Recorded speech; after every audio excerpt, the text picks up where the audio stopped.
En tout cas, Olivier Barraud nous disait que l'amour du cinéma, c'est forcément l'amour d'Hollywood. Mais pourtant, aujourd'hui, lorsqu'on parle d'Hollywood, c'est avec des phrases acides comme cinéma commercial ou différents termes présents dans notre jargon commun et qui ont tendance à dévaloriser un peu le cinéma de masse américain. Mais posons la question à l'envers. Comment en est-on arrivé là ? Je veux dire, comment se fait-il que 80% des productions cinématographiques sont réalisées dans un petit quartier de Los Angeles, sur la côte ouest des États-Unis et pas en France, où malgré une exception culturelle, on produit la plupart du temps des films qui sonnent ridicules face aux grosses productions hollywoodiennes. Déjà bien sûr, car la France n'a jamais su s'adapter.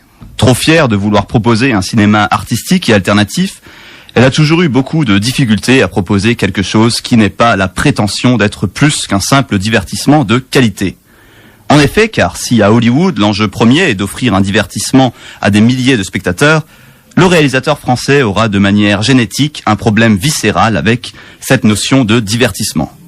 Comme si pour se démarquer, il fallait qu'un film soit labellisé intellectuel pour être réussi.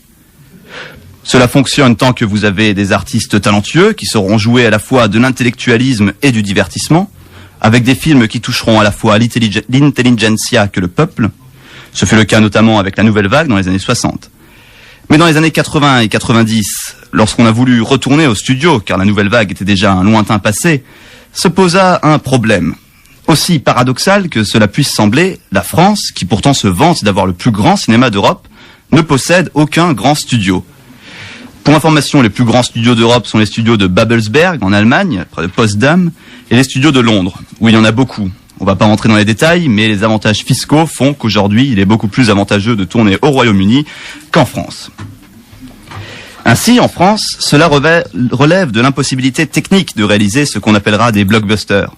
Ce qu'a très vite déploré un certain Luc Besson, qui a dû aller dans les studios de Pinewood à Londres pour tourner des films qui surpassaient techniquement les potentialités françaises, comme Le 5e élément tourné en 96. C'est pourquoi il a récemment construit à Saint-Denis la Cité du cinéma, qui possède à l'heure actuelle en surface les plus grands plateaux de tournage d'Europe, 10 km² au total.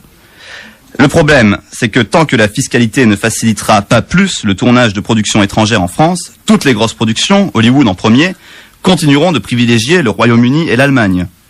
Par exemple, les scènes se déroulant à Paris dans Inglourious Bastard de Quentin Tarantino ont été tournées dans les studios allemands de Babelsberg. Espérons que Besson a raison d'être optimiste et que les temps vont changer et que Saint-Denis devienne le nouvel Hollywood. C'est un peu exagéré, mais rappelons quand même que l'âge d'or d'Hollywood est déjà loin derrière lui. Et la crise, l'ennemi ultime du monde capitaliste dont Hollywood est la manifestation suprême, a déjà fait ses victimes dans la vallée de Mulholland Drive. En effet, certains studios emblématiques, comme la Metro-Goldwyn-Mayer, la MGM, menacent de mettre la clé sous la porte, noyés par les dettes, malgré son récent rachat par Sony, à l'instar d'ailleurs de la Columbia. Souvenez-vous, quand avez-vous pour la dernière fois entendu le lion rugir ? Pour Skyfall, le dernier James Bond peut-être ? Et pourtant, il est loin le temps où MGM était la seule propriétaire de cette grande saga. Ce dernier opus a en effet été coproduit par le Columbia, la MGM n'étant plus capable d'assurer à elle seule le financement d'un film à si gros budget.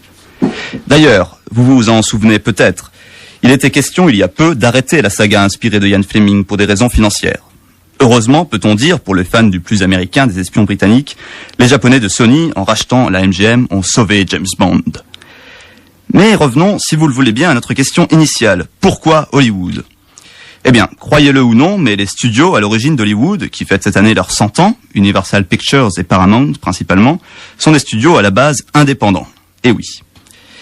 Pour mieux comprendre cela, remontons au début. Un peu d'histoire. Qui, selon vous, a inventé le cinéma pour les Américains ? Ah, vous n'écoutiez pas ? Si, vous écoutiez. Qui a inventé le cinéma pour les Américains ? Les frères Lumière ? Eh non, c'est Thomas Edison, le même qui a inventé, ou plutôt popularisé, l'électricité via son empire industriel General Electric. En effet, Thomas Edison, toujours avide d'inventions qui vont révolutionner le monde et lui apporter beaucoup d'argent, rencontre en 1888 le photographe Edward Muybridge, créateur du zoopraxiscope, un appareil permettant de voir rapidement une série de photos prises à moins d'une seconde d'intervalle d'un animal en mouvement et qui, grâce à leur rotation dans un appareil de projection, donne une impression de mouvement. Se basant sur les travaux de Muybridge, Edison invente donc en 1888 le kinétographe, un appareil permettant d'imprimer sur une pellicule une série de photographies prises à un intervalle très court et pouvant être vues en mouvement sur un appareil appelé le kinétoscope. Nous sommes donc 12 ans avant que les frères Lumière n'inventent le cinématographe. Mais alors, pourquoi prend-on cette date de 1895, invention du cinématographe, comme naissance du cinéma ? Tout simplement car, si techniquement le kinématographe d'Edison est une caméra, le kinétoscope n'est pas un appareil de projection comme pourrait l'être un projecteur de cinéma. En effet, le kinétoscope est une peep show machine, c'est-à-dire une machine grâce à laquelle on regarde une vidéo ou une image à travers une fente. En effet, là où Edison s'est trompé, c'est qu'il n'imaginait pas ce qu'on nommera plus tard le cinéma comme une expérience collective proche d'un spectacle. Pour lui, ce n'était rien de plus qu'une attraction solitaire, une machine dans laquelle on mettait une pièce de 20 cents pour voir un singe danser, un striptease ou un extrait de match de boxe. Mais rapidement, hormis pour les kinétoscopes érotiques, qui connaissaient un très grand succès à San Francisco, il devient nécessaire de réaliser des films un peu plus compliqués. Pour ce faire, Edison construisit à West Orange, dans le New Jersey, en 1892, les tout premiers studios de cinéma Edison Studios. Et quand le kinétoscope devint démodé et surpassé rapidement notamment par le cinématographe français, Edison continua de faire des films via les Edison Studios. Et donc, début 1900, en plus des productions européennes, les films projetés aux États-Unis provenaient de deux grands studios, Edison Studios et la Biograph Company, une société de production américaine fondée en 1895 à New York et qui est la plus prolifique des majors de l'époque. En 1910, un réalisateur employé de la Biograph, un certain David Wark Griffiths, part à Los Angeles pour tourner un film. Il découvre alors le petit village d'Hollywood et décide de s'y installer pour tourner. Mais après quelques mois et quelques autres courts-métrages, il retourne à New York. Un an plus tard, un studio indépendant, Nestor Studio, s'installe dans le village. Les conditions pour réaliser des films étant idéales. Presque toujours du soleil, décors géniaux pour des westerns, genre très à la mode à l'époque, espace vraiment pas cher et possibilité d'employer des Mexicains, qui coûtent beaucoup moins cher que les Américains. Le site fait donc parler de lui, et de plus en plus de productions indépendantes s'y installent, à l'instar d'Universal et de la Paramount. En 1911, les studios Edison ferment, suivis en 1916 par la Biograph. Une page se tourne et les studios qui étaient avant indépendants deviendront les majors les plus importantes et régneront en maître sur le cinéma pendant des décennies.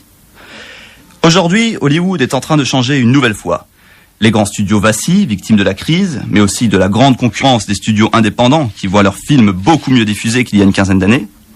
Mais si certains s'effondrent, d'autres naissent, toujours à Los Angeles. C'est le cas de Lionsgate, par exemple, ou de Summit Entertainment, producteur de cette saga que vous devez tous adorer, n'est-ce pas Hervé ? Twilight.